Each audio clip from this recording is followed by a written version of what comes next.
Hello, my name is Josh, and I'm a watchaholic. Welcome to Horology Insanity. What is up, my watch friends? So check this out. I'm a little late to the party, but we are going to finally experience the Tron. I love this thing.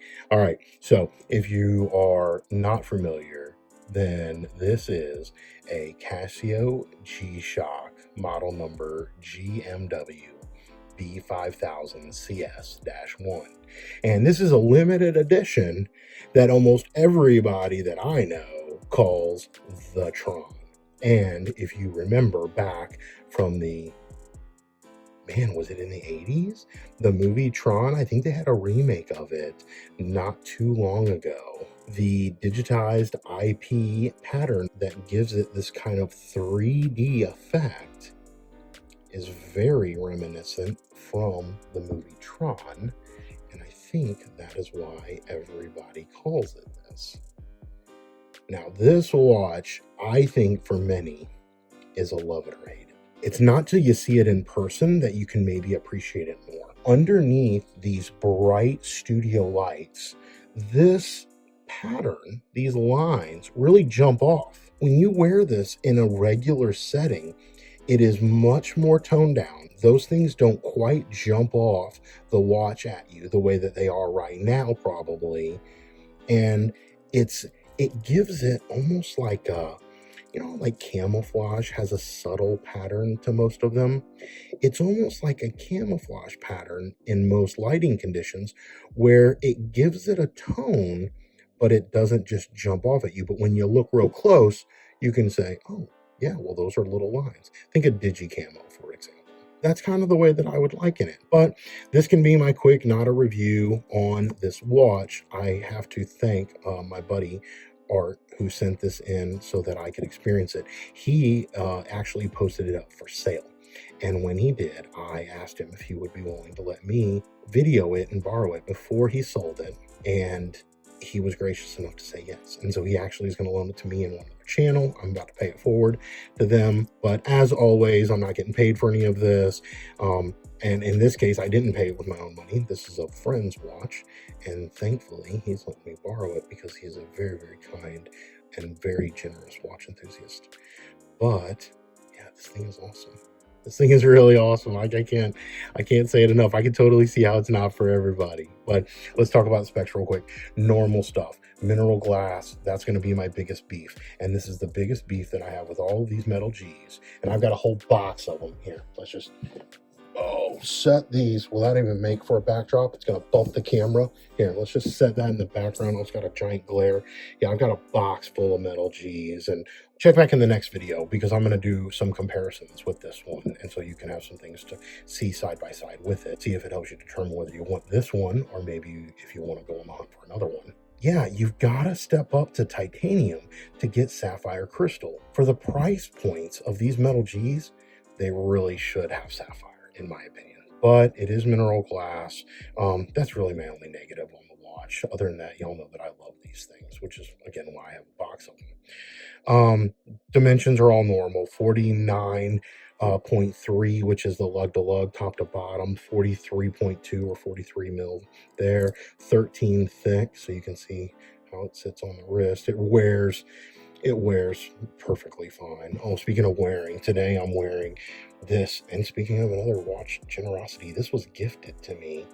A friend of mine knows that I'm trying to collect all the GA2100s, and I let him borrow some watches. And as a repayment or to say thank you, he sent this and to contribute towards my overall goal.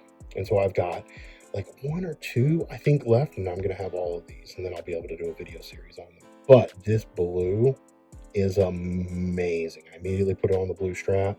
I kind of want to swap this buckle out, but I can't figure out this pin system. So if you know, it's not a normal pin. And so do you know, can these plastic clasps be changed on the GA2100 bracelets? I can't figure that out. I don't love the red, so I'd like to swap that out. But I love the blue, and this watch is amazing. And to my buddy, I don't know if you want me to say your name or not, so I won't.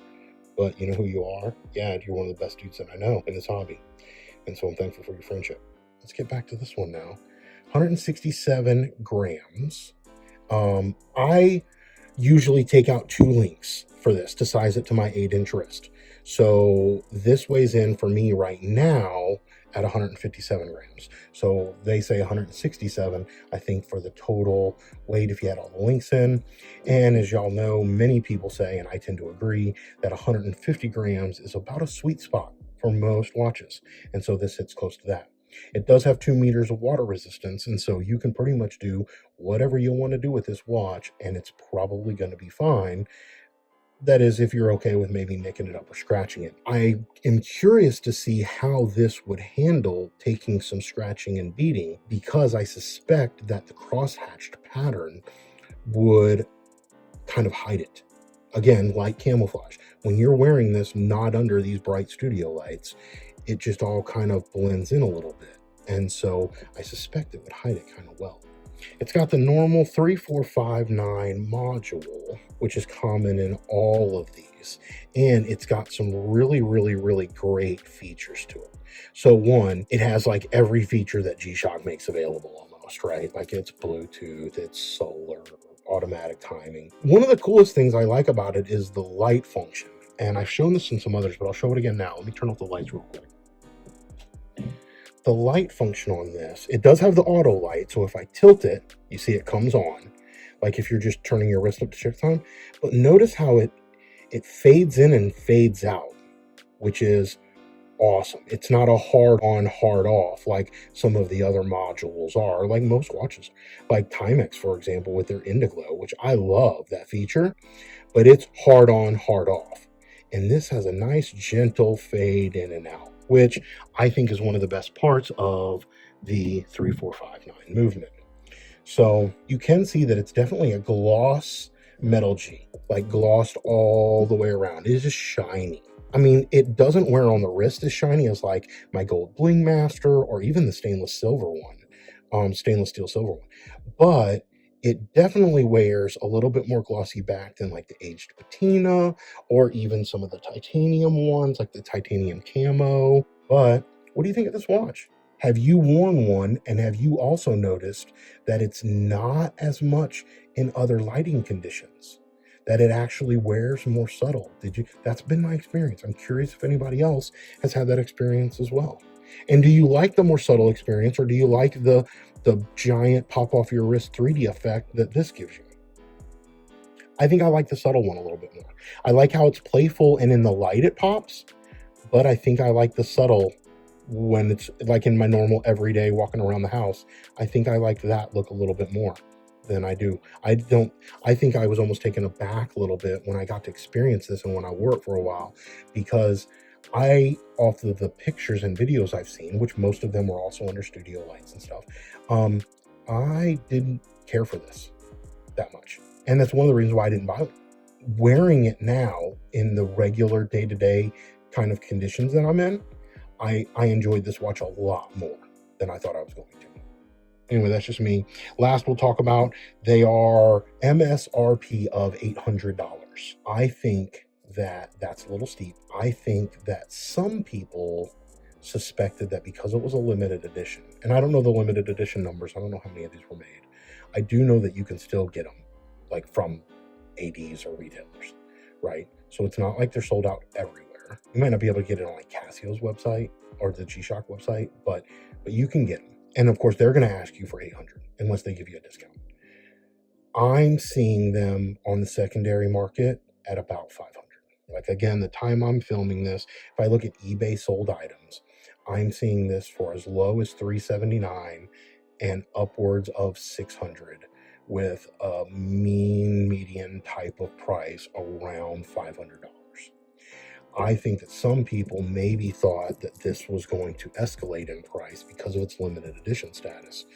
And I'm going to be honest with you, I've not seen that like on any Casio watch. Like maybe some of these like limited edition squares, well, and the GA2100s, now I'm sitting here talking about those. But for these metal ones, I've not seen them go for a premium like that. So And I think maybe some folks, I'm not saying that anybody who bought this watch purposefully bought it to try to flip it or to scalp it or make money on it. We can talk about the difference between flipping and scalping one day. But yeah, they're definitely not going for the 800. So if you're a value-minded shopper, shop around, and you should be able to get one for around $500 if this interests you, maybe even for a little less. Now this one, of course, is in mint condition, right? So I don't know the condition ratings of the ones that I saw on eBay for like $379. I didn't dig that deep into all the listings. Yeah, that's where we're at with this. So check back in the next video. I will put this up side by side with a whole bunch of other metal G's so that you can compare and contrast them. And let me know in the comments, what do you think? One, have you seen the Tron movie? I'm probably going to go back and watch both of them now, the original and the remake, just for fun. And so I might wear this while I do it. But what do you think of this watch? Do you think it's too much? I'm curious. I always love to know when people connect with watches and when they don't, and why. Because we're all so different. The beauty of this hobby is that we can all be different, and there's so many options. We can all enjoy it in different ways. Somebody could love this watch and somebody could hate this watch, and everybody's fine because you can just do you and enjoy that. And that's, I don't know, that's one of the beauties of this hobby. But I do love to talk about and hear what other people think, especially when I don't know, right? If it's something that I've not thought of or considered. So anyway, with that, we will call this one to a wraps. Until we talk again, my friend, please remember what really matters. And if that's not watches. Keep the insanity sane.